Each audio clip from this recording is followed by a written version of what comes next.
appreciate it. We are now about to hit the fun side of Age of Sigmar. We're going to hit destruction, where it could go in various different ways if you're playing certain armies. So, are you ready, Jason? Yep, let's do this. Let's do this then. Here we go. So we're into the Grand Alliance of Destruction, and we're going straight into the Ogre Moor tribes. We are going to start with Andy Jennings. He's gone in with the Meat Fist subtraction. So add 1 to each roll made for the Trampling Charge battle trait by friendly Meat Feast Gutbuster units. He's gone with the grand strategy of Barren Icescape, meaning that no enemy units within 6 inches of the center of the board and all enemy artifact holders are eliminated. He then brings into his force, Tribe Bloodthirsty. He then brings into his force leaders. He has a Tyrant as his general with the Battle Lust command trait, which means he allows run and charge rolls, sorry.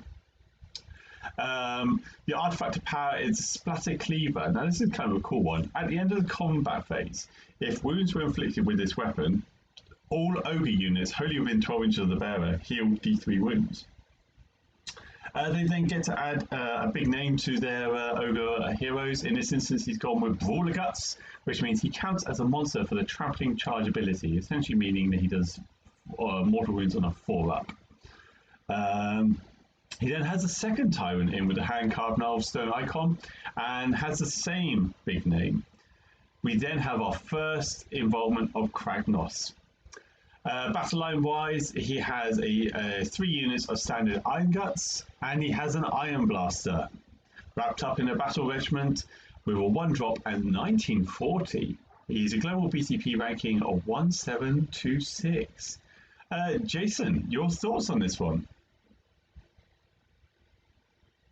Impact hits all over. I was just looking at some of the rules, and the guy that counts as counts as the monster when charging. Which one was that again? Sorry. That's his general. General Tyrant. Both Tyrants have the big name Brawler Guts. Yeah. Okay, that's fine. I was just thinking, does it add on to the Meat Fist stuff? But no, it's different people. I think. Well, it's Kragnos. It's going to be a big force anyway with that. It's a lot of points involved in him, so you can only take minimal for everything else. Yeah, Iron Guts, just four models, each of those. It's ogres. They don't have the best saves normally. I'm just trying to load them up now to make sure. So it's cool. 4+ save, so decent enough save, but their attacks, 3 attacks model, 3/3s -2 for 3. They do hit crazy hard. And, 4 models. If you can get all of those in, 2-inch range attack, 40 mil base, so you can attack over. What's that? 12 attacks, 3/3s -2 for 3. Without any buffs on there whatsoever. It's and the Tyrants are bodyguards into the Iron Guts as well, so exactly what I was going to say. Yeah, essentially they provide the bodyguard role for the Tyrants, so that's always an option. They have a 6-up spell ignore because of the standard bearer, if they have one in there. So, and they can also have this thing called Down to the Iron Guts, which once per battle after fighting for the first time, they can say they'll fight again, but with the strike blast capability. The Iron Blaster as well has those 2 shot options, either 2 attacks, 4s, 2s, -2 for D3 +3, or 10 attacks, 3/3s, -1 for 2. I think you're right, Jason, on this one. It's a let the charges hopefully do some damage, and then with Kragnos on the board, he can hold his own. I know we don't normally see him too often and things like that, but he's got his own spell ignore. He has enough versatility to hold a table board edge, or even half a table board, perhaps. If he's positioned correctly and the opponent hasn't thought about it in the right way. It has options. It really does. I don't think there's much more we can say on this one, but Andy Jennings. Ogres is very much... it's quite... I'm going to possibly annoy people saying this, but it's quite an easy army in sense of get into a fight and just beat them up. Simple as that. Yeah. I'm just trying to check one thing, which will make a difference. The impact hits, is that based on the charge roll? I'm pretty sure it is. You roll a charge roll and roll a number of dice equal to that charge roll. Remember, Kragnos gives 3d6 charge. That's right. That's why he's so those great. Impact hits. Yeah. Yeah. So yeah, I understand that perfectly. So, But yeah. Andy Jennings, good luck. Now, it may feel like I may copy and paste this one. You're like, yeah, it's the same list. But it's not. It's close, but it's not. We have got Rick Myhill coming in with Meat Fist, so same sub-faction. Gone with Ready for Plunder, though, for his grand strategy, which means he has to have more friendly units in enemy territory than the enemy units. And he's then got the Bloodthirsty Triumph. Now, in this one, he's brought along Big Drog Fort Kicker. He's got the Gargant in here joining this one. The Tyrant with Killer Reputation, which in this instance means he can take 2 big names. As we'll see below, alongside the Arcane Toe, he's gone with Brawler Guts, so he counts as a model for trampling charge abilities, and Death Cheater, giving him a 5+ ward. We then also have Kragnos there. Now, because of those 3 models probably taking out most of his points, he then has 2 units of Iron Guts and 1 unit of Lead Belchers, 1 with a Thunder Fist. Battle Regging that, that's a 2-drop, 1980 with a BCP ranking of 632. Jason, I know you're a recently newfound fondness for Gargants. What are your thoughts on this one? I like it. I think Giants and Kragnos do go really well together. 3d6 charge, yeah, and the rest, the Iron Guts, the Lead Belchers, fairly self-explanatory. They're the bog standard units because you don't have any points left in the nicest way. The Tyrant's going to be hard to kill, but I just like Mega Gargants. Having a Mega Gargant in there is going to be interesting. Yeah. I don't know how it would work with everything else, or if it's just going to be a standalone piece sort of thing, but I like it. Well, I think it's a different take on the army. Yeah, without a shadow of doubt. No, I completely agree with you on one. Some things to consider, viewers, with the Big Drog Fort Kicker. He has a couple of special rules. Grievous Halitosis, which means at the end of the combat phase, he can pick 1 enemy unit and roll dice equal to each model within 3 inches. On 6s, they do mortal wounds. His Almighty Stomp is a +1 to the hit with the Stomp ability if the enemy unit he's doing it to has 3 wounds or less. He has Crushing Charge, so after the charge he rolls the dice for each enemy unit within 1 inches. And on a 2-up they do D3 mortal wounds if it's a monster. D3 mortal wounds if it's a monster, D6 mortal wounds if it's not. And he has Terror as well, so no Inspiring Presence, come on, within 3 inches of him. So, you can definitely see who's going to be doing a lot of the heavy picking up on this one. Ultimately, you've got potentially 3 sections here. You've got a Giant, you've got Kragnos, and in the middle you potentially have a Tyrant walking out with his Iron Guts. So there's a capability there of 3 fronts that someone will potentially have to deal with if you wanted to play it that way. Unless there's anything else you want to say about that one. Not much else. No. High ranking, so keep going. Yeah, exactly. Rick, good luck. We're now moving on to Arno Petri. He's gone with a sub-faction of Boulderhead, which means it's a +1 to wound for Stonehorns and Thunder Tusks. Also, they're allowed to choose up to 3 mount traits. They've gone with this grand strategy of Ready to Plunder, which we've just seen. This one, though, he has gone with the Frostlord or Stonehorn with the Arcane Toe. And then he's gone with the mount trait of Vokmane Elder. So with this one, it's a -1 to wound that model. He then has a Frostlord on Stonehorn with the mount trait of Metal Cruncher with this one. So I'm just seeing something, I think, on the list I might have to point. Oh, no, there it is. No, it's all good. Frostlord on Stonehorn with the mount trait of Metal Cruncher, which means at the start of the combat phase, you can pick 1 enemy War Machine within 3 inches of this unit, or 1 enemy unit with a save characteristic of 3+, 2+, or 1+. And then that unit suffers D6 mortal wounds. Huskard on Thunder Tusk with the Blood Vulture, mount trait of Rhinefrost High, which means he has a 5 ward save. He's then gone with the prayers of Pulverizing Hailstorm, which is an answer value of 3, 18-inch range. Pick a point on the battlefield. All units within 3 inches of that take D3 mortal wounds on a 2-up. That's all units, not just enemy units. And Keening Gale is an answer value of 3, 18-inch range. Pick a friendly monster, add 3 to its move characteristic.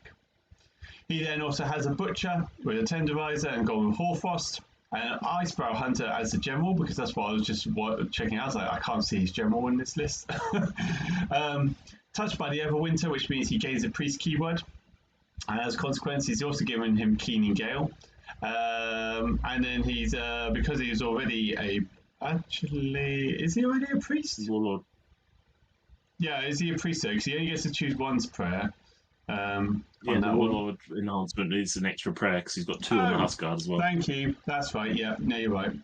So yeah, he's got a Keening Gale and a heal. Battle line, 2 sets of Frost Sabers and a Stonehorn Beastrider. A Warlord and Battle Regiment on this one, giving him a 6-drop, 2k on the nose.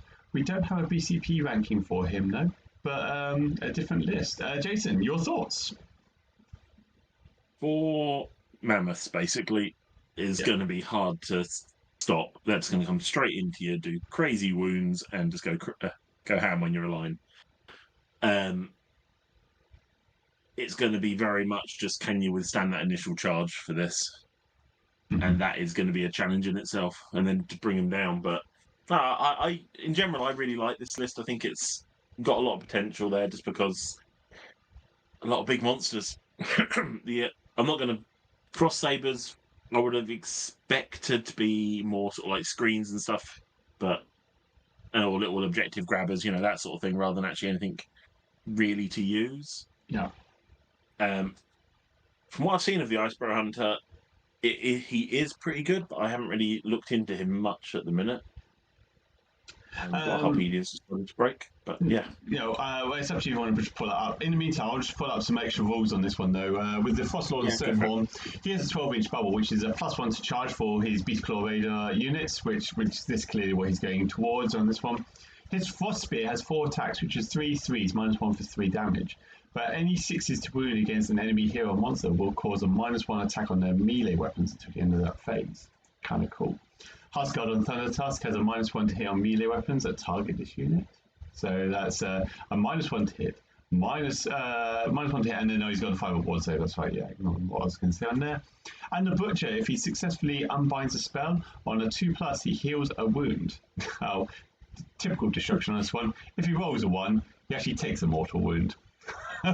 So that's destruction for you guys. You gotta love it. Did you manage to bring up the Icebrow Hunt? Icebrow Hunter, yeah. So, what has he got? The spear or the crossbow? Does it say? He's got the. He hasn't specified actually. Okay, so either way, it's 1 attack, 4s, 3s, either 1 rend or no rend, which does change the range of it for the different weapons, on D3 damage. So, little bit of missile shooting. He actually has both of those. So, it's both. So, effectively 2 attacks, 4s, 3s, 1 with a rend and D3 damage. Melee attacks, 4 attacks, 3 3s, no rend, 2 damage. So it's decent enough for a hero.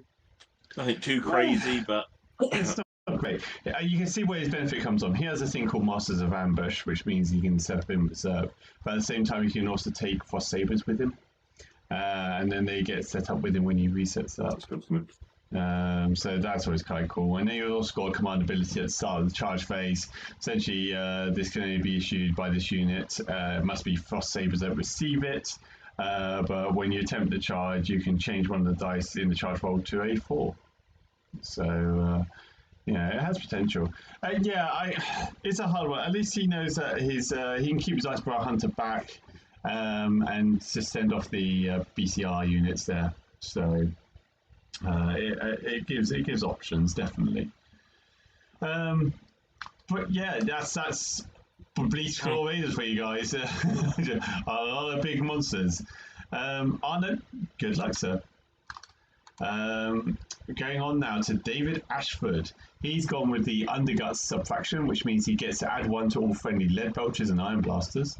His grand strategy is the same as we had before: more friendly units in the enemy territory than enemy units. Enemy territory than enemy units. Frostlord and Stonehorn is his general, touched by the Everwinter.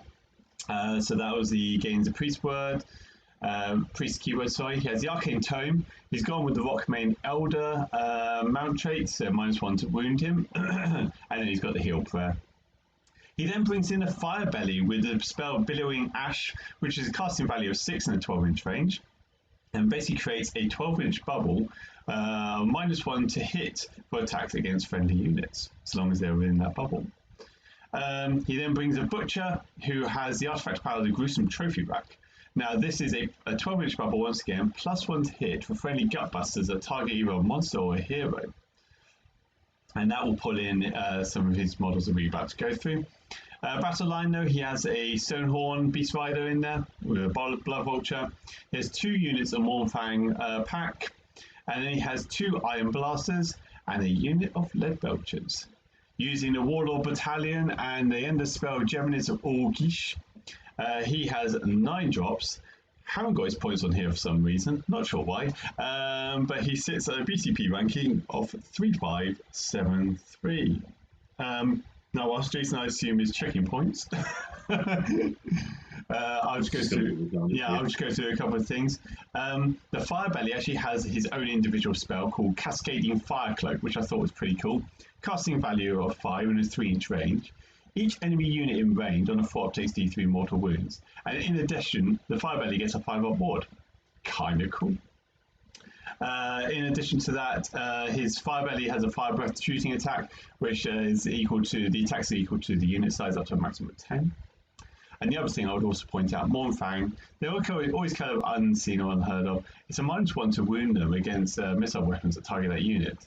And also, if the Unleash Hell is shot against this unit, only on modified 6s to wound goes through.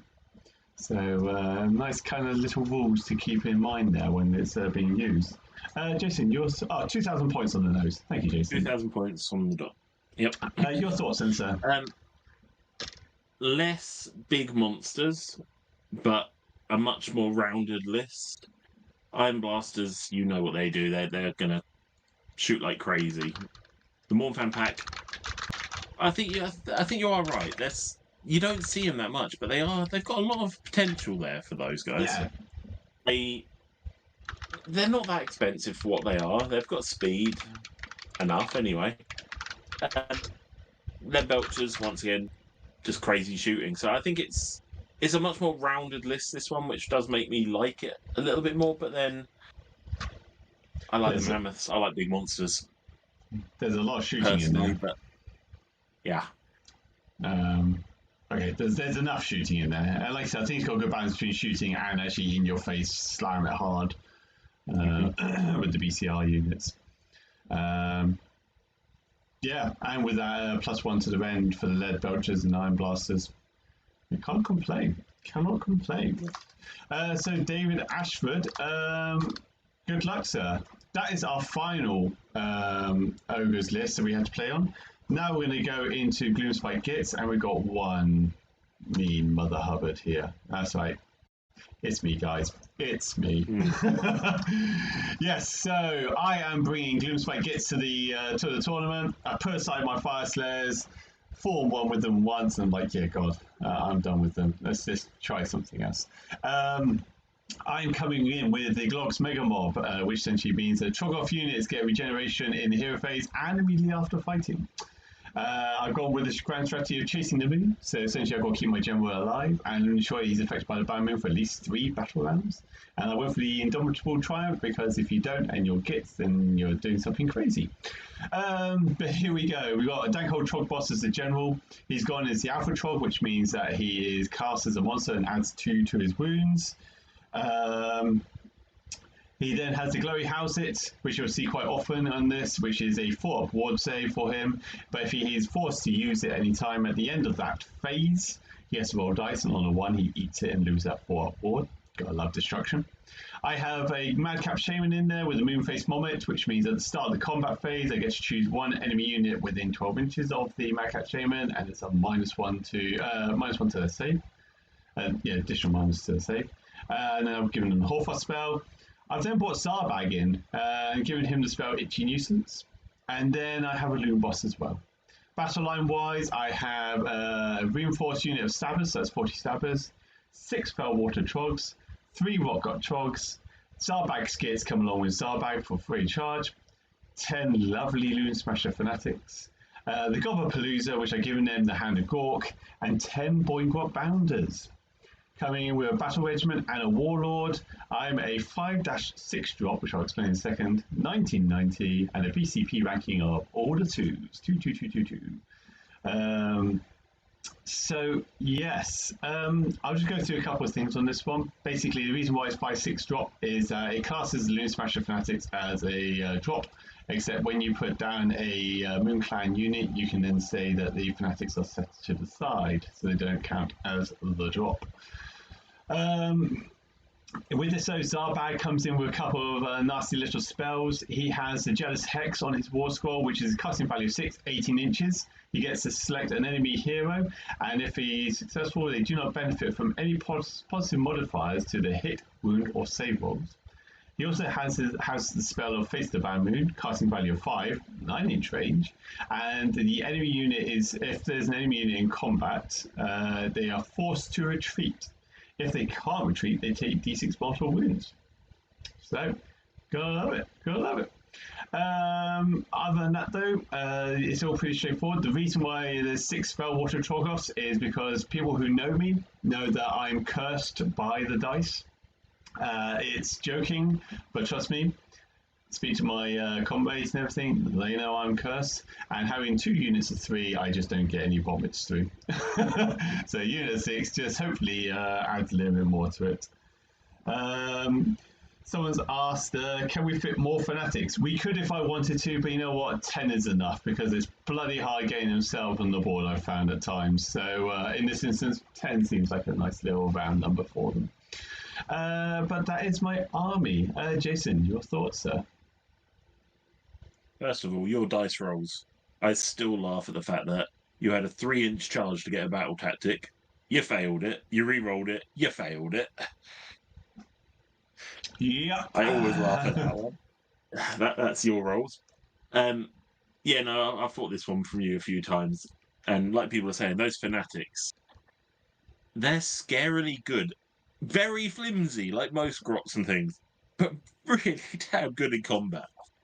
And the fact that they hide in a Moonfan unit meant that in our last battle, you hid them in the Stabbers. I blew up the Stabbers, and then suddenly my Eels had 10 Fanatics in their face. Yeah. Which didn't go so well for my Eels. But either way, yeah, no, we've played this a few times. It's a really nice list. There's a lot of staying power. There's a lot of fun little stupidness with the Fanatics, with the Boingrot Bounders and that sort of stuff. I like it. Yeah, they strike first as well, yes. Yeah. So there's no getting away from them. To give you an idea on the Fanatics, for those who don't know, basically each Fanatic has d6 attacks. So it's 10 d6 attacks on the attack. They do strike first. d6, 4s, 3s, and -2 for d3 damage. So on average, I've found 3-inch range as well. Oh, and a 3-inch range, yeah, 3-inch range as well. And like Jason said, if they can either go into a Moon Clan unit, so in this instance, they can either go into the Stabbers or the Gobberpalooza, because it's at least 5 models. They can't go into Zarbag Skits, because Zarbag Skits actually have their own little Fanatic, one of, hidden away in their own unit as part of their Underworld warband. But basically, yes, I can put in one of those 2. And if the unit is destroyed, they don't go away like Skaven do, no, they pop out and they get to do whatever they want. Well, not do whatever they want, but they get to pop out. And they can pop out within 3 inches of the enemy. So, yes, they have potential. The Boingrot Bounders, under Light of the Bad Moon, can run and charge, and if they do charge on the charging turn, they get to add 1 to the rend and damage. Loon Boss has the option of all-out attack that when he does it to a Moon Clan unit, any 6s to wound do a mortal wound in addition. Can you see where I'm going those with the Loon Smashers? And with the Horfrost as well, gives potential of making some of those grot stat lines a little bit more versatile when I need them to be. But yeah, I hope I do all right. It's a balanced list, I would like to say. You should do all right with this list. Go me! But yes, let's move on then. So we've now got Sam Lazarus Crick, who's also gone with Glog's Mega Mob and Chase the Moon, and he's gone with the Bloodthirsty Triumph. Now he's gone with Kragnos in his list, and then he's got a Web Spinner Shaman on a Ragnarok Spider as his general. He's got the command trait of Super Nasty Venom, which means he doubles the number of mortal wounds done by the Spider Venom ability. He's added the artifact of the totem of the Spider God, which means units wholly within 12 inches of the bearer score an extra mortal wound with Spider Venom on a roll of a 6. Note, not a 5+, only on the 6s. He then has 3 Arachnarok Spiders with Spider Fang War Parties, a unit of Fellwater Troggoths, and a unit of Rockgut Troggoths. Battle Regging, he then also has the Aether Void Pendulum. He comes in on 2 drops and 1980 with a global BCP ranking of 4614. Jason, your thoughts? I want to ask you a question about this. Yeah. What's the point of taking Glog's Mega Mob, not the Spider sub-faction? Yeah. That's a question I thought when I was writing this out.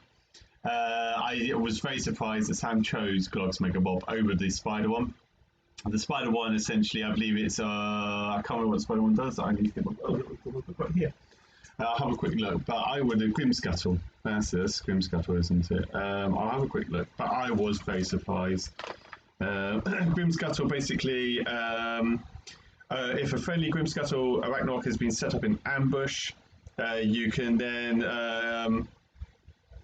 you can then also do it to a Spider Fang unit as well. So I can okay, that makes sense. He hasn't got any little spiders. Basically, if a big one is put into reserve, you can take a little spider unit in with them, and then they get set up in with them when they come off back on the board. So that's probably why he's gone with Glog's Mega Mob. That's fair enough. Before I carry on, you've got a question for yourself. What do you think? Where do you think you'll finish? What do you think your win-losses will be? So yeah, this is a list in tech at the moment for mine, and I would say that I'm not too sure. The last one I went to a 1 day and I went 0 and 3. Damn it. Once again, that's some really, really bad dice rolls, and actually meeting up with Ogres on 2 battles, and they just wiped my lines. But this one, I don't know. If I can get 1 victory, it's a good start with my list teching. If I go 2 and 3, I'll be happy. Higher than that, I'm a very happy man. But yes, that's what. Thank you for asking. Yeah, Jason, go for it. So back to this list. Big spiders. I've seen them once on the battlefield with OBR. They are really, really, really good. Double that with the Fell Waters and the Rock Guts. Just insane. Kragnos basically boosting everything up and getting in there himself. I think it's going to be a strong list, this one. Yeah. The amount of big creatures on the board getting buffed up like crazy. Yeah. I think this will do well, I think. With Aetherfold Pendulum as well. Yeah. Just why not? Chuck out a few more mortals out there, why not? No, completely agree. One thing I would say as well, the Web Spinner Shaman has a spell called Scuttling Terrors, casting value of 6 in an 18-inch range. Pick a friendly spider unit, they can make an immediate normal move. So, yeah, they can get a spider across the board pretty damn quick. Yeah, Sam, this is a good one. I can understand why you've why you got on Glog's Mega Mob as opposed to the Ragnarok one. But you're certainly caught in that middle ground where how much benefit we get out of it. But I can certainly see why you've done it. But on that though, Sam, very good luck. We now move on to, there we go, caught up with me, Steve Robinson. He's gone with Glog's Mega Mob and Chase the Moon and the Indomitable Triumph. He has got the Fungoid Cave Shaman with the Moonface Mommet and the Itchy Nuisance. Itchy Nuisance, by the way, is casting value of 6, 18-inch range. Pick an enemy unit, and the Strike Blast effect applies to them. He then has good old Scragrot, the Loon King, in there, and then Dankhold Trogboss as his general with the Loon Skin and Glowy Howsit. Battle line wise, he's gone with 3 Fell Waters, 6 Rock Guts, 6 Rock Guts, 3 Rock Guts, and yet another Dankhold Troggoth. Battle Regging and Trogherd Heavies. He is coming in 3-drop 1930 with a global BCP ranking of 3750. Now, I will point out on his endless spells, this has been put to him. He went with Ravanax Gnashing Jaws because Loon Skin allows you to opt to pick an endless spell by that general. Admittedly, it does say you have to take one of the Spike Git's endless spells, not a standard one. So unfortunately, I expect that will be changing on Steve's list. However, though, he's put in Malevolent Moon for the Loon Skin. Oh, he's got Malevolent Moon, right? Okay, cool. Yeah, paid for the Jaws, which puts him at 2,000 now. Oh, okay, fantastic. Oh, he's paid for the Jaws. Okay, so 2,000 on the nose. Fair enough. Okay, yeah, and what I would say is Loon Skin allows the Dankhold Trog boss to actually cast endless spells as well. So that's kind of cool. So, yeah, Jason, what are your thoughts on this Trog build? How the hell are you going to kill this thing? Especially under the moon, they get +1 to save, and then heal in the hero phase, and then heal in the combat phase. It ain't going anywhere. I've fought against Trogs before, they just don't go anywhere. They're slow, which is good. Yeah. That's the one thing that's really helpful in this one. They're slow. That's literally all I can say. I do love it. I really do love it. Okay. It's a typical Trog build, isn't it? Yeah. Mortal wounds from the rock guts, missile weapons, fell waters. I'm sure it's got an actual term for it, but it's vomit attack basically. -1 to save and no positives to save means things even those tanky units just start falling. If this doesn't do well, I'll be shocked. Put it that way. Yeah, it's typical Trog build, so it's hard going. You know, you're really kind of trogging through them. For people who don't know, Fellwater Troggos have a vomit attack. 2s, 3s, -2 for D3 damage. If 1 damage goes through, the unit is considered drenched in vomit, and therefore they can no longer receive any positive modifiers to their saves, and in addition they start at a default -1 to their save in addition to any further rend that may come into them. This can be used, remember, on Unleash Hell as well, because it's a shooting attack, meaning it'll be 3s and 3s, -2 D3 damage. So there is a reason why people take them and everything. To be honest, a good strong build. You know, it definitely knows what it wants to do, and I can't fault him for it. So, Steve, good luck, sir. Moving on, we then have Dale Tabbit. He's gone with Glog's Mega Mob, but he's changing up and he's going with Protect the Shrine, which means no enemy units within 12 inches of the shrine, and the shrine must not be smashed to rubble. He's got the Dankhold Trog boss as his general with the Alpha Trog, and then the artifact of Speaky Skull Fetish. Now, I actually had to check this one out because I didn't use it myself, and I had to check to see if this wasn't made up. Speaky Skull Fetish. Basically, though, what it means, though, is that in his hero phase he gets to roll 3 dice, and for each 6 he gets an extra command point. He can also issue the same command up to 2 times in the same phase, but you just pay points for each time. He has Scragrot in there. He has 2 units of Vodka Trogoffs, 20 Stabbers, and then 2 reinforced Dankhold Trogoff units, Gobblepalooza, and Sneaky Snufflers. Going in with Trogoff Heavies and the Battle Regiment, he is a 5-drop at 1970 with a global BCP ranking of 4550. But Jason, what do you think? Lots of big Trogs. It's the same, although it's just like a tweak on it. It's the same sort of idea as the last one. You've got effectively 5 big Trogs and 6 small Trogs that aren't going to go anywhere. Yeah. Your Stabbers are objective grabbers. They can do damage if buffed correctly, but pretty much objective grabbers. Gobblepalooza is always a nice thing to have, especially with their wizards involved in that.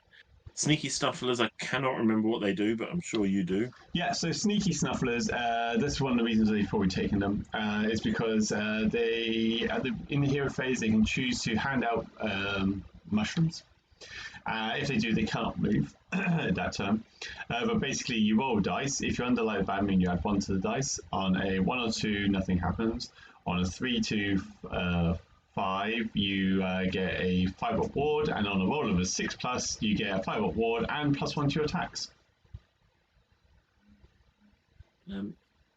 With that many large Trogoths that Gog's Mega Mob heal basically constantly, it's going to be hard to get through this list. I think it's going to do another one that's going to do well. Me personally, I haven't found a really good way of getting through Trogs yet. I'm trying, but it's not working at the minute. No, I agree. Yeah. I think it's a weird grand strat, considering you've got a really quite an easy one to do with Chase the Moon. Yeah. Yeah, it's gone harder. That's right. I'm always worried about my shrine. It's an easy one to run in there when monster and smash trouble, and boom, there goes a lot of versatility in your army of bringing units back. That's if you can actually bring back units. Draconda's gone in to say, I'm a fan of Trogs. I do want to see these do well. Yeah, absolutely. I don't think there won't be any issues with him with that many Trogos on the board. And Scragwort, essentially a mobile, guaranteed light of the Bad Moon, because Scragwort provides a 12-inch Bad Moon light for them, so as long as he stands behind them, he can still do his laser shooting with his spell. His spell, by the way, guys, is a 24-inch range, casting value of 3. You then take the unmodified dice roll of the casting, and you roll that many dice against an enemy unit, and on 3-ups they do a mortal wound. So you can get a few mortal wounds going through on that one. He can also do a free command ability once per turn, so that's always quite nice. So yeah, he has a lot of versatility to it. And this one, it's like Jason said, the Mooncloud Stabbers would probably take on the role of holding objectives. Working on the preference as well, as long as those Mooncloud Stabbers stay at 20, they can contest objectives at 9 inches as opposed to the standard 6 inches, which has always been quite useful. And then we have spoken about Sneaky Snufflers as well. So Dale, good luck on this one. Good luck. Moving on, we now have someone who is very familiar in the circle scenes of tournaments, Phil Marshall. He's gone Jaws of Mork. So Jaws of Mork essentially adds 1 to gob attacks for squigs if they charge in the same phase. He's gone with Protect the Shrine, so the same as we've just seen, and he's gone with the Indomitable Triumph. He's got a Web Spinner Shaman with a Hoarfrost spell. He's got Madcap Shaman with a Moonface Mommet and Hoarfrost. He's got Scraggy. He's got Squig Boss with an Asher Squig, and he's gone with the command trait as his general with the Clammy Hand. So essentially it means you can use the Loon Shrine ability 2 times at the end of your battle, at the end of your turn. After that then, he then has a twice reinforced unit of Boingrot Bounders because they become battle line under the Squig Boss. A unit of Boingrots, a unit of Boingrots, a unit of Sneaky Snufflers, twice reinforced unit of Squig Herd, and and Gobapalooza, which has taken the spell Squiglore, which is casting value of 5, 18-inch range. Friendly Squig units selected can reroll their charges. He then comes into battalions of 2 battle regiments, Antorian Acolytes, with a 4-drop at 1955 and a global BCP ranking of 65. The man knows what he's doing. You've got to love it. What do you think, Jason? You gotta love Squigs. The craziness that is Squigs. I will say this though, I still Squig Herd. They have been nerfed a lot. Yeah. So you can't charge them in and kill the hero behind the unit, but still 2 wounds on those just makes them really hard to kill. That's 72 wounds in that unit. And then they bring back a certain number of units, don't they, because of the little dudes in there? Yeah, so basically at the start of your hero phase, you roll a dice for each of the clanger, the little goblins, forcing that Squig Herd forwards. On a 2-up, you bring back D3 Squigs. On a 1, that herder gets eaten by the Squig. So, gotta love destruction. So yes, has the capability of bringing units back. Apart from that, Squig Boss with Asher Squig, we've spoken about this when you were looking at them. They buff them up like crazy. It's worth having them in there for sure. I kind of like this just because it's Squigs. It's the craziness of Squigs that either really work well or just fall over and just sit there watching themselves die. Yeah, exactly. Other things I'll point out, guys, some rules for you with the Squig Boss. He has something called a microfile pouch. So at the start of the hero phase, he can choose a unit within a Squig unit within 3 inches of him.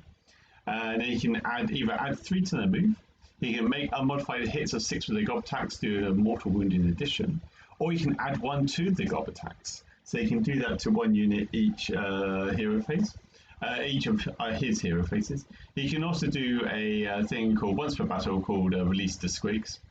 At the start of the hero phase, any Squig herd wholly within 12 inches can make an immediate move.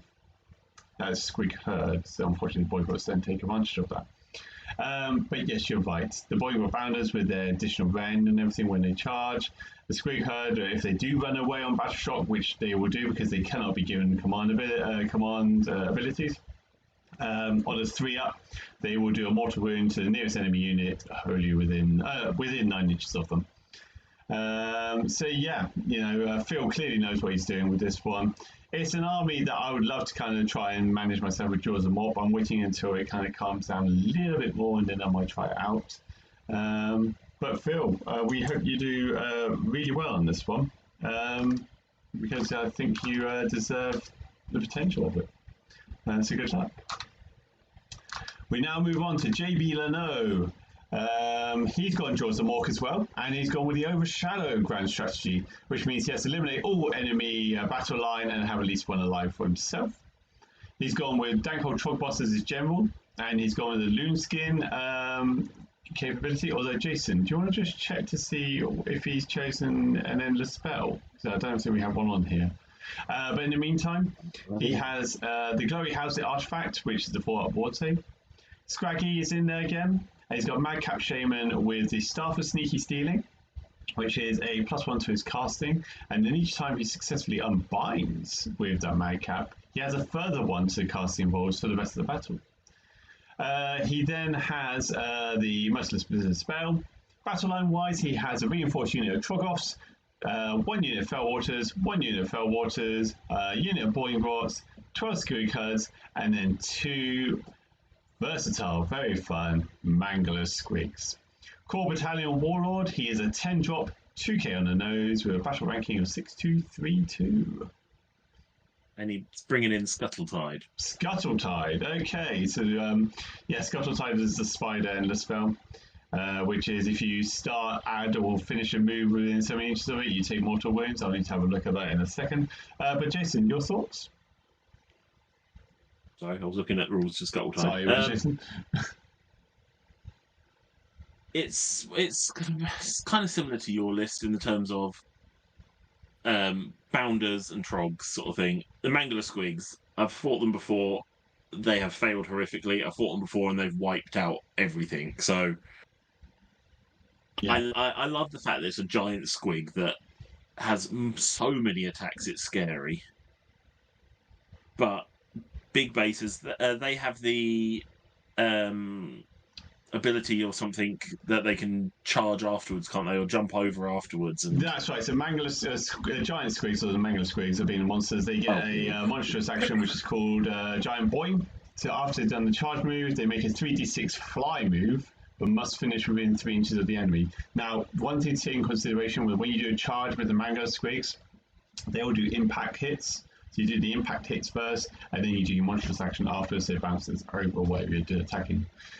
So that's what they can do, yeah. Easily can get to the heroes in the back line. That's what I would say. It's happened to me a few times, and it's just appeared right in the centre of my army, and you're like going, oh, okay. Guess I'll deal with that first then. He's got a bit of everything. I do like this list. Overshadow is an interesting one for him. So it's like I said, it's the one I use, but he's got to keep some of his battle line alive. He's got Troggoths, he'll be fine. It's kill all the other battle line as well. Some armies easy, some armies very hard. Well, in this instance, his battle line are just those Fellwaters and Rotguts. The Boygrotts, Squig herd do not count. Oh no, Squig herd will. Oh, no, okay. Squig herd does. No, Squig herd does. Yeah. Okay, so it's the Trogs and Squig herd then. Yeah. Okay, so even then, it's the Squig herd will die. It's the Trogs; they won't die. No, I can tell you, it took me an entire battle to get rid of your Trogs once. Yes, only on the last part of turn 5 did I finally get rid of the last Rotgut Troggoth. But no, I think it is a nice list. It's going to be good fun. Yeah, absolutely.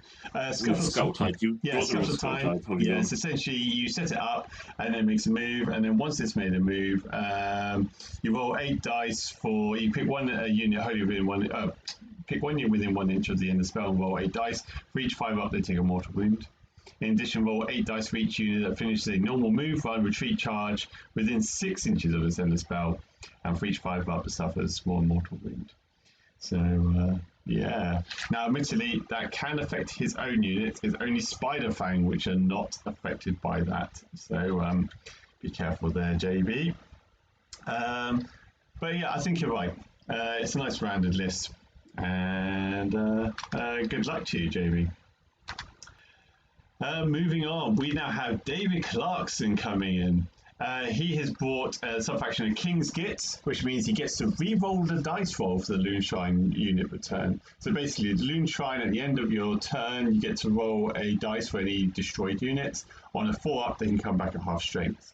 So the King's Git allows you to re-roll that, should you be like me and be unable to roll 4+5 battle rounds in line. You know that, Jason. Yes. Spellcasting Savant as his grand strategy. And the Indomitable Triumph. In this sense, he's actually made a Madcap Shaman his general. Ballsy. Command trait Clammy Hands, he gets to use the Loon Shrine ability 2 times at the end of his turn instead of 1. As Artifact of Sneaky Stealing, so what we've seen already before, and then a Hotfrost spell. He then has a second Madcap Shaman with the Moonface Mommet and Blizzard. Scraggy, Squig Boss with Nasher Squig, 10 Boing Grots, 10 Boing Grots, 5 Boing Grots, 5 Boing Grots, 24 Squig Herd, 6 Sneaky Snufflers, and 5 Gobblepalooza. Coming in with a Warlord and Vanguard battalion, he's 11 drop at 1970 with a BCP ranking of 1687. So, Jason. Very ballsy being Madcap Shaman for your. That's 4 wounds. Yeah, the good thing about it is, though, look out Sir rule, he does benefit from that, so you can't shoot him out of 12 if he's within certain distances. Is it troops or is it? Well, no, this is that's not fungoid. With the Gobblepalooza?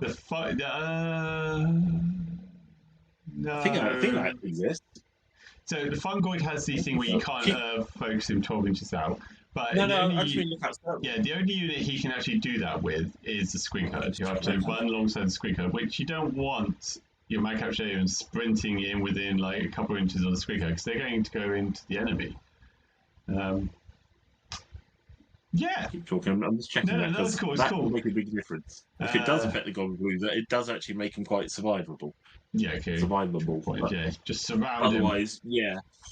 The one thing I would point out, guys, is with the Gobblepalooza, they're some of the chunkiest goblins you'll find about. Each of those have 3 wounds. Each of those 5 ones have 3 wounds each. Okay, they've got a 6-up save. But battle round 1, they were 4-up ward. Battle round 2, 5-up ward. And battle round 3 onwards, a 6-up ward. So they can hold their ground if they need to. Sorry, go on, Jason. He can hide with the Gobblepalooza and not get shot out of 12. Oh, fair enough. Okay, a bit more survivability. So it does make him more survivable, but then he's still 4 wounds on a 5-up save. Yeah. He can still go down.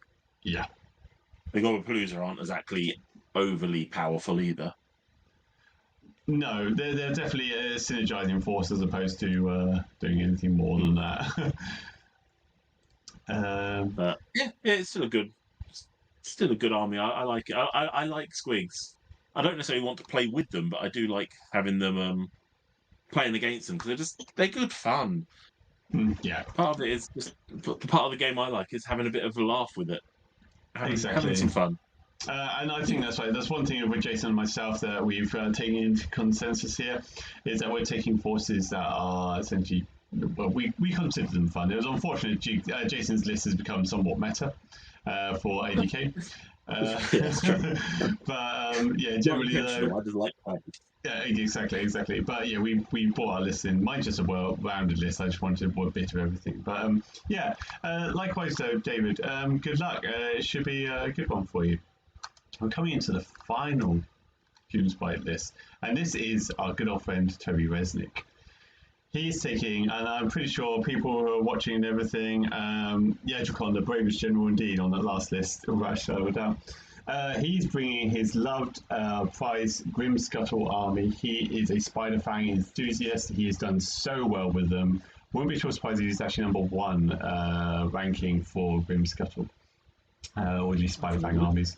But basically, during deployment, if an Arachnarok is in reserve, you can add 2 further spider units with that one. And then all units deploy wholly within 12 inches of the Arachnarok when it comes in. I'll be back in a second, Paul. Okay.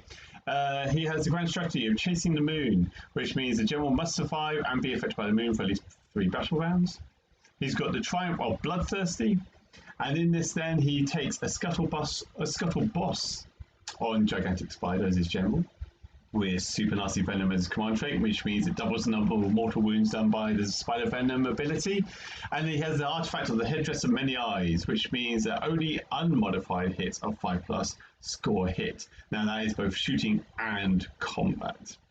He then has a Web Spinner Shaman with Scuttling Terrors. Scuttling Terrors is casting value of 6 and an 18-inch range. Select a friendly spider unit, they can immediately make a move.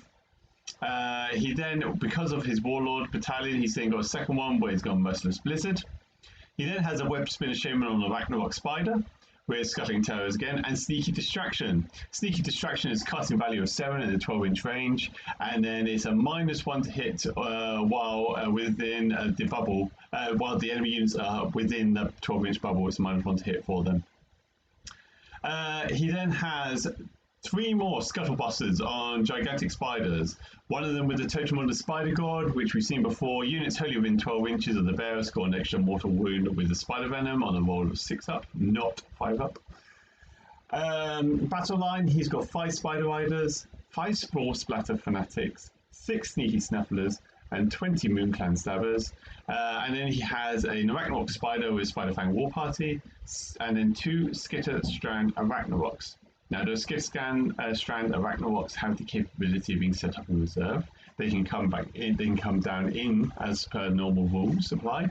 But then he, at the end of the moon phase, he can opt for them to go back up into ambush. At the end of the combat phase, they can go back up into ambush. There has been the precedent of asking, well, hang on a second, normally the rules state that the beginning of turn 4, battle round 4, if you are not on the board, you're eliminated. What happens if at the start, because that's the trigger point, at the combat round of battle round 4, you put them into ambush? Do they still get to reserve and everything? What's the ruling on that one? I think they are still allowed. I haven't seen anything to suggest otherwise. In the meantime, though, he's got 2 Warlord Battalions, and he has opted for the Malevolent Moon and Scrap Scuttle's Arachna Cauldron. He has a 13 drop count, so one of our biggest here, 1965 points, and a global BCP ranking of 220. So he definitely has been playing a lot and has done very well.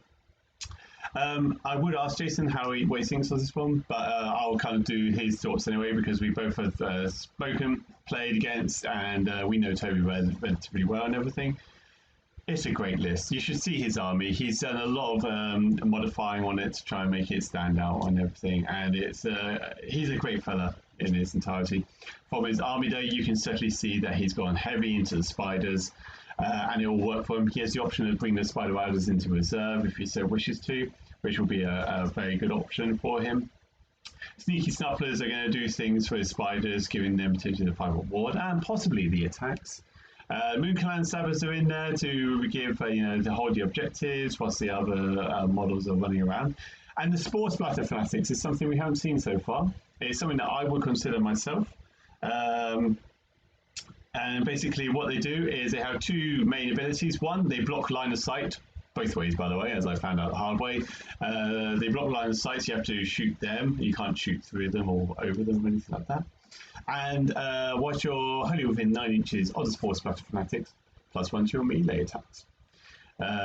So they're always quite good, just kind of swinging around, sticking behind something, giving them the buffs, unless you want them to block some sort of shooting. So this has potential. It has a lot of maneuverability. The spiders are fast.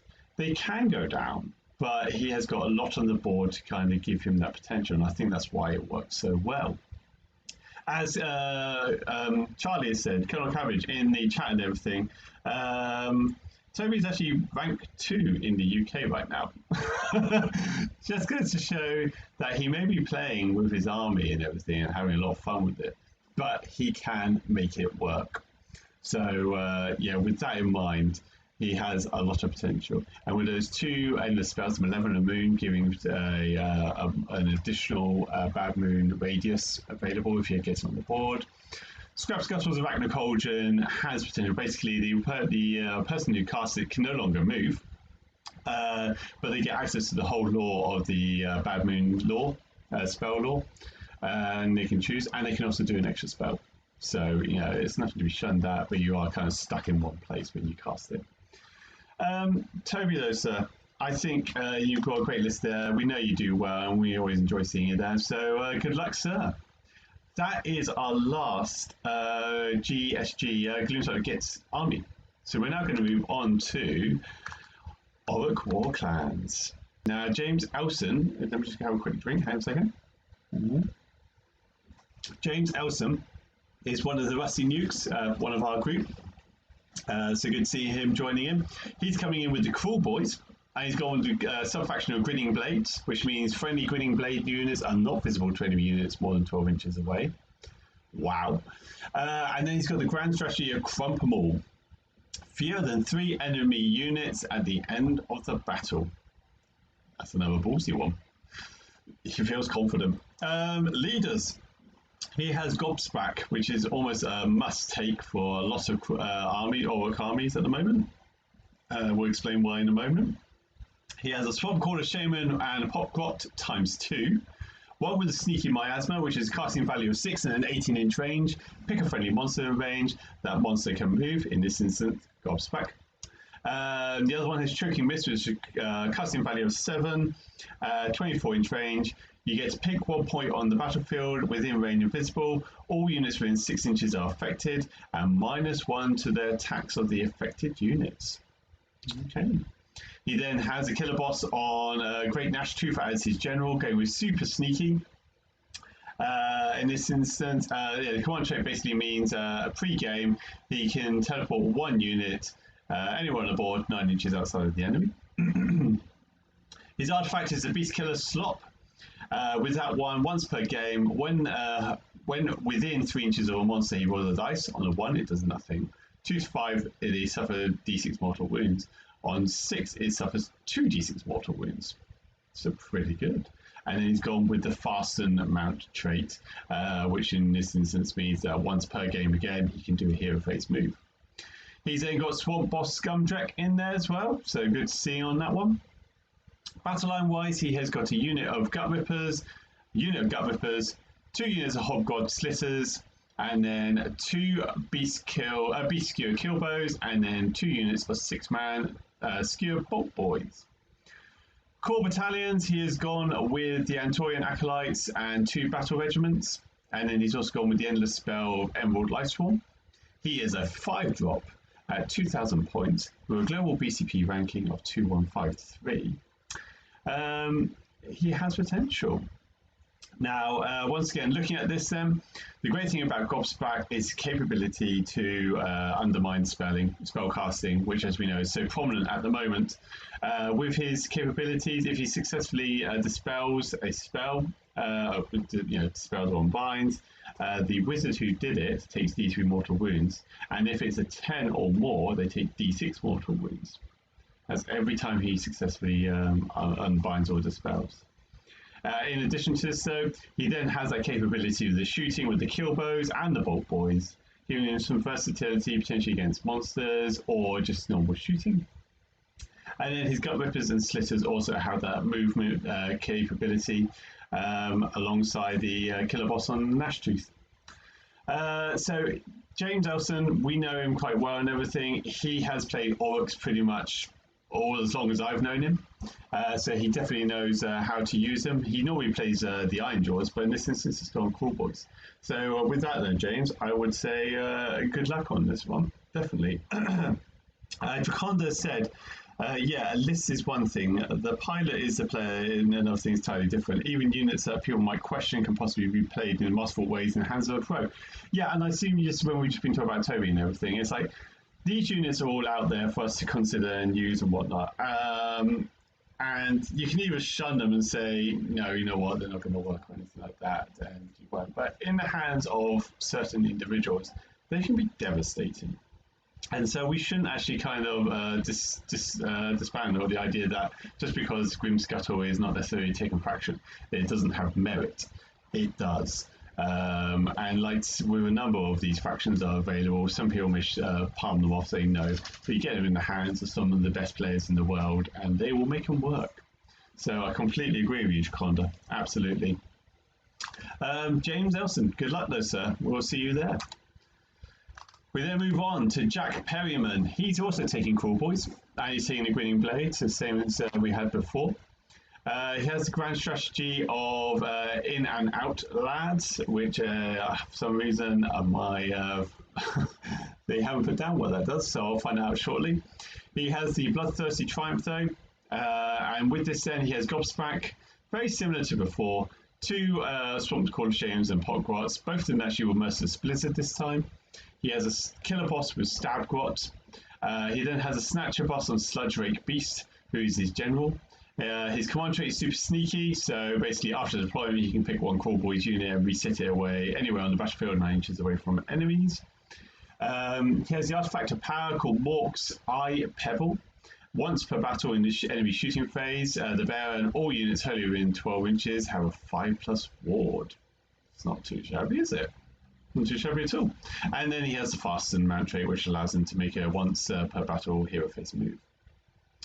In this instance, he has got 2 units of the Gut Rippers, a unit of Hobgrot Slitters, and then he has 2 Manscure Bolt Boy units.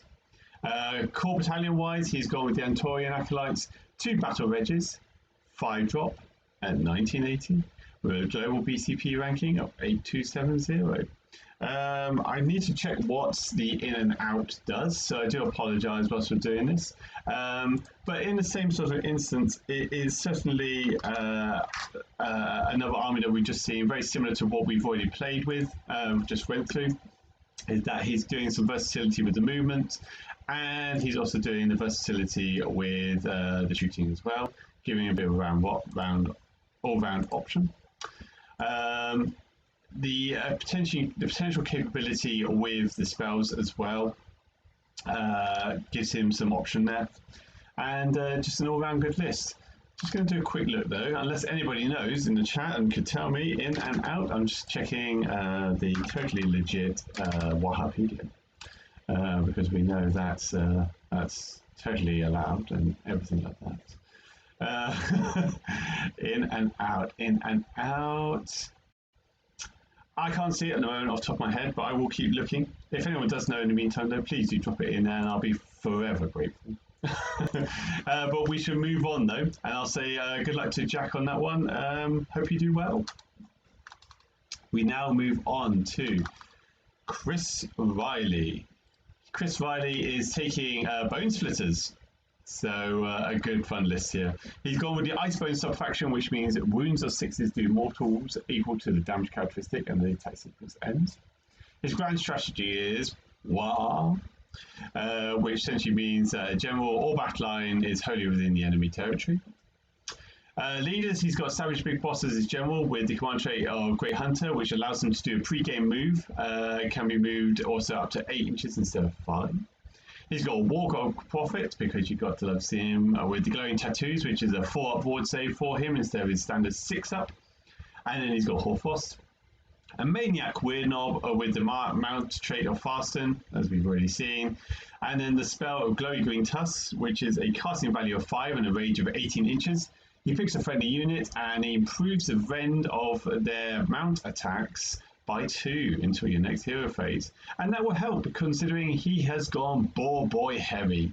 He's got a reinforced unit of Boar Boys, a unit of Savage Boar Boys, another unit of Savage Boar Boys, 2 reinforced unit of Savage Boar Boy Maniacs, 20 Arrow Boys, and 3 Foul Water Troggoths coming in as an ally. 2 battle regiments, and the suffocating grave tide gives him a 2-drop at 1990 with a global BCP ranking of 1861. So it's great to see individuals using bone splitters. They've been shunned by the Games Workshop business for so long. We were hoping that we would see them get some benefits, but it looks like Iron Jaws took the lollipop on that one. And they are kind of being left out in the sun to die a slow and painful death. Having said that, though, I have fought this kind of army before. I fought it at a feud in the fence, and it has a lot of board presence, and it's nothing to sniff at. The charges in and the attacks it can potentially do are really, really good. It's the survivability which this army struggles with. Having said that, though, Wargold Prophet has his old Stink Eye, which you can manage and control. How many wounds is in that list? I will need to double check on BCP for us on that one. Let me find out for you. But I think it's just over 100. Looking at that one with the options. But yeah, so long as he can get in and he does what he wants to do, he can do it. It's just maintaining that. That's the one thing he'll struggle with. Let's have a Chris Riley. Just bring up his roster on here. See, this is why I need a second person. Jason's had to back out because of the team meeting. And that's why I call for him. Wow, 191 wounds. So a little bit more. Yeah, thank you, Jason. You are there. In spirit, if not elsewhere. So yes, it has wound count. It's survivability they sort of struggle on because they're normally on a 5-up save and then a 6-up ward. And they have nothing other than that, so it does hurt them a little bit. Chris Riley, though, good luck with this one, sir. It should be good to see you there.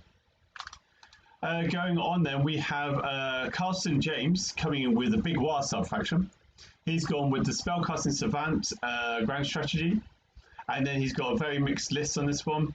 He has got the Swamp Crawler, Shaman, and Pokrot with Choking Mist, which is a casting value of 7 and range of 24 inches. He gets a pinker point on the battlefield, and like we said before, all units within 6 inches get a -1 to attack melee profiles. He's got Wargold Prophet as his general, with the Shaman of the Chilled Land, ensuring that he knows all the Antorian spells. He then has the Glowing Tattoos, which we said before, a 4-up ward save. And then he's got Gorka Morka's Warcry for his spell, which is a casting value of 7, 12-inch range. He picks one enemy unit in the following combat phase, and they get to fight at the end of that phase. Now, the one thing we did pick up on this one when Jason was doing this is it says they fight at the end of the phase. So we were trying to work out, that doesn't say they strike last, they fight at the end of the phase, which would suggest that strike last happened before them. Something for discussion, I would have thought. Anyway, moving on, we've got a Mega Boss and War Crusher, because you love to see it in Big War. He's got the Artifact of Power with the Destroy Artifact, which is you get to pick one of the bearer's melee weapons, and once per battle you get to add 3 to the damage of that weapon until the end of that phase. He's got a Killer Boss with Stab Grot, a Merc Knob with a Belcher Banner, and an Auric War Chanter with the War Beats of Get 'em Beat. They get 'em beat on a roll of 3-up. He gets to pick one Iron Jaws unit wholly within 12 inches, and they get to do a 3d6 charge. Battle line wise, he's got a reinforced unit of Gut Rippers. That may be reinforced twice. Have a quick look on the list. No. Okay, so yeah, just reinforced once. A reinforced unit of Brutes. Unit of Hobgrot Slitters, and then 2 units of 3 Gore Grunters. Core battalions, he's gone with the Antorian Acolytes, Battle Regiment, and a Command Entourage, which he's opted for the Magnificent. He has a 6-drop at 2,000 points, and is 1936. So with this one then, he comes in with a great versatility and overall well-roundness. Quite often you'll see a big war, they'll take potentially a little... Well, okay, actually, no, I mean, he's taken only just the one Bone Splitter model, but what a model it is with the Wargold Prophet. Totally made sense to make him your general as well with a 4-up ward save. Allows the rest of his units to get in there and do what they do best. As we've said before, the gut rippers and slitters can do stuff. The brutes have capability of just holding ground, and the gore grunters also have the capability of charge in and actually not necessarily just hold up the enemy, but they have the ability to also do damage and everything like that.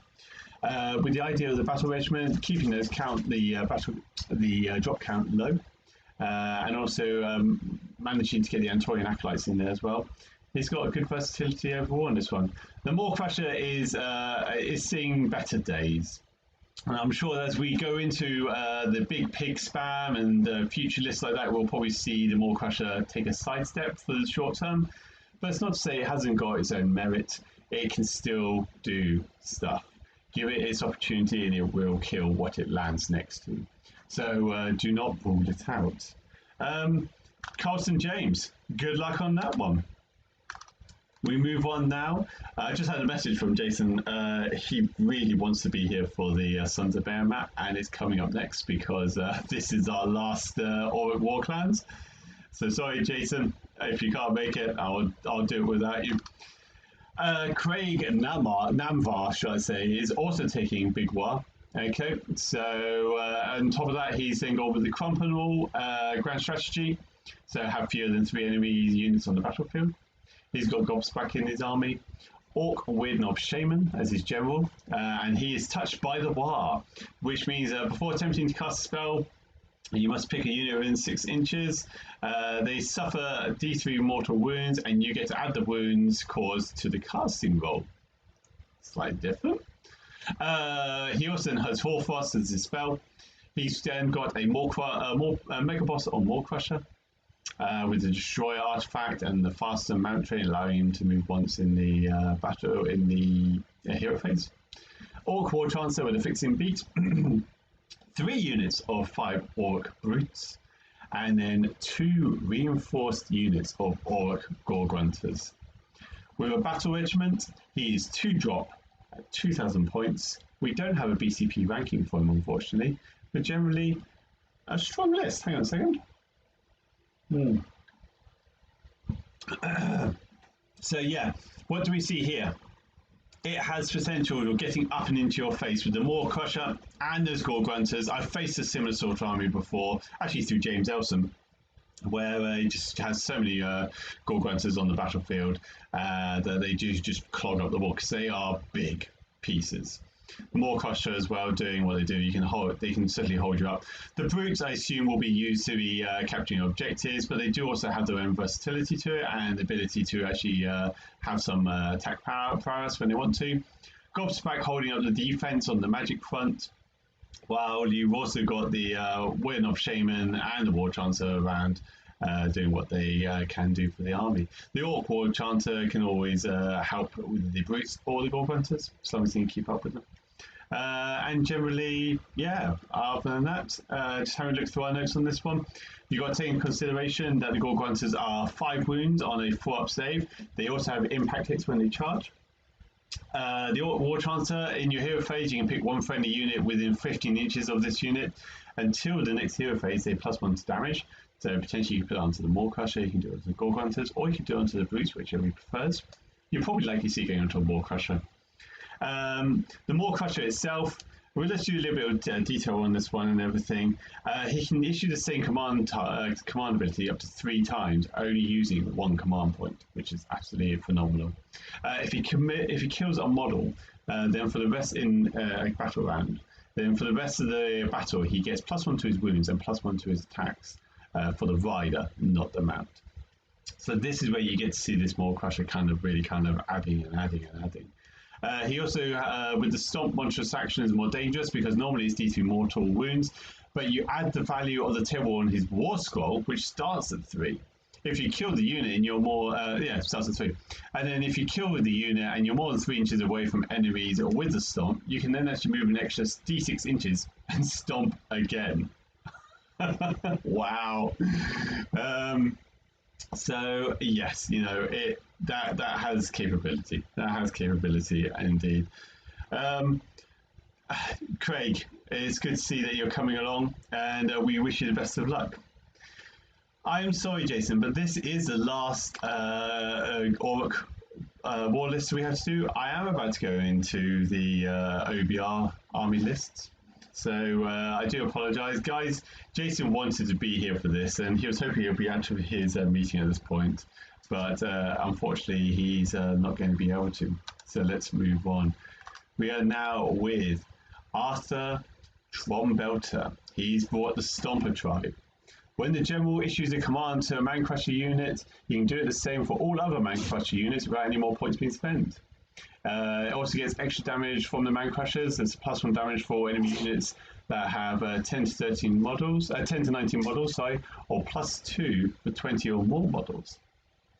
He also has the grand strategy of make the land tremble, which is basically one unit must run or charge every turn.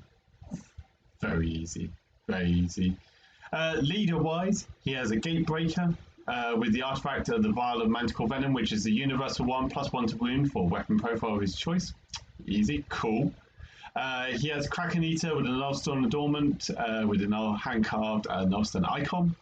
And then he has a War Stomper as his general with the command trait of Eager for the Fight, which is essentially any enemy unit within 18 inches, he can attempt a 3d6 charge.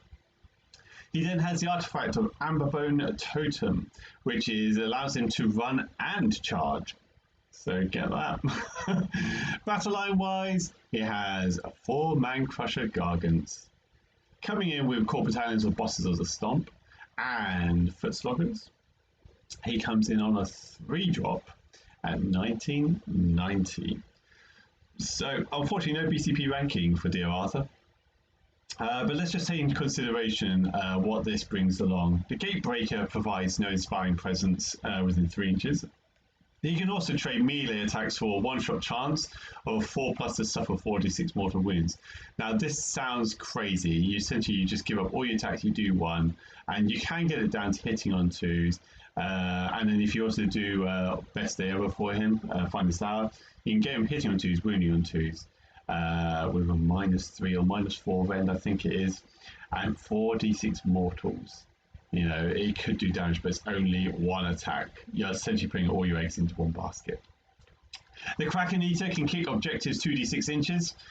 He can also auto-slay d3 models within 3 inches if he rolls a double the wounds characteristic of it. So, you know, a little bit of chip damage. War Stomper can also auto-slay a model and then throw the body at another unit, dealing mortal wounds.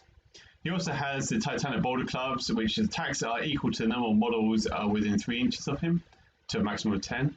Monsters in that instance it count as 4.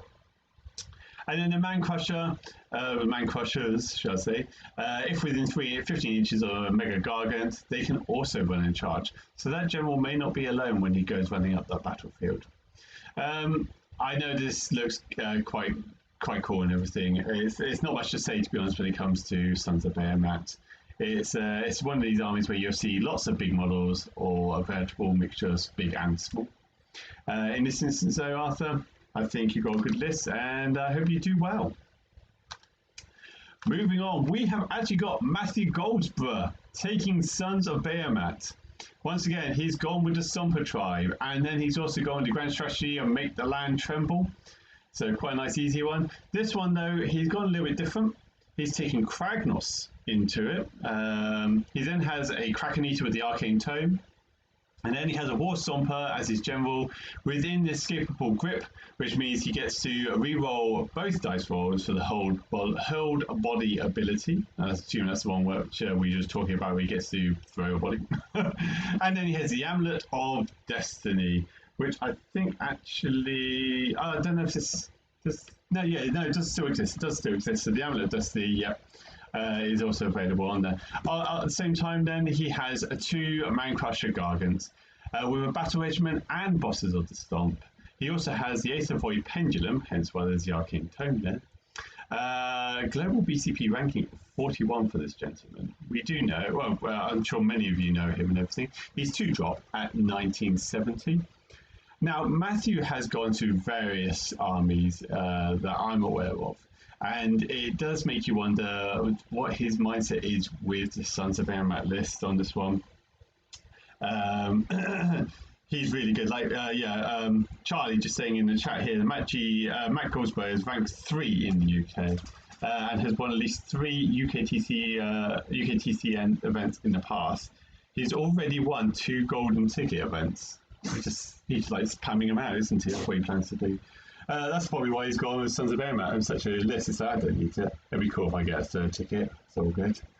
eBay them. But the other thing to consider, though, Kragnos gives all 4 of these units a 3d6 charge. So you got to love what he can do, and he must know what he's doing on this one. It'll be really interesting to see where he ends up on the tables with such an army. 2 seconds, guys. My dog is shaking at me. He wants to get out of the room.